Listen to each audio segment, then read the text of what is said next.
सरकार ने कल यूनिफाइड पेंशन स्कीम की घोषणा की है और इसे अभी की सरकारी कर्मचारियों के लिए सबसे बेहतर स्कीम बताया। देखिए, unified pension scheme new pension scheme से भी ज्यादा बदतर और खराब है और ये देश के कर्मचारियों के साथ एक बहुत बड़ा धोखा है।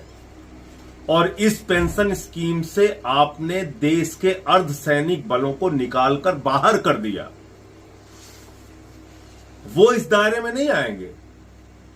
देश के पैरामिलिट्री फोर्सेस इस दायरे में नहीं आएंगे क्योंकि उनकी 25 साल की सर्विस होती ही नहीं। तो जब उनकी 25 साल की नौकरी होगी तभी आप यूनिफाइड पेंशन स्कीम का लाभ उनको देंगे, वरना 10,000 रुपए की पेंशन उनको मिलेगी।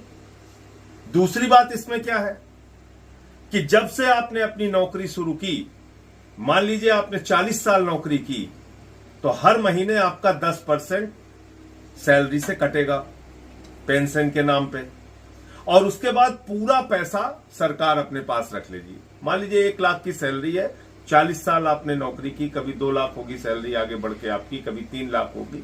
जितना पैसा आता है 10% के हिसाब से वो पूरा का पूरा पैसा सरकार रख लेगी अपने पास। उसके बाद क्या करेंगे, अंतिम के 12 महीने जो हैं उसका एवरेज निकालकर 6 महीने की तनख्वाह आपको कैश में दे देंगे और फिर ये कह रहे हैं कि एवरेज सैलरी निकाल के आपको आधा पेंशन देंगे।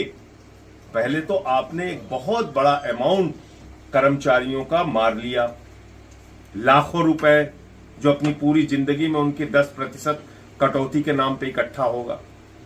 दूसरी चीज, आपने इससे अर्धसैनिक बलों को बाहर कर दिया बड़ी संख्या में। आपने इसमें कह दिया 25 साल की जब न्यूनतम आपकी सर्विस होगी, 20 साल से बढ़ाकर उसको 25 साल कर दिया कि न्यूनतम सर्विस जब आपकी 25 साल की होगी तभी आप इस यूनिफाइड पेंशन स्कीम के दायरे में आएंगे।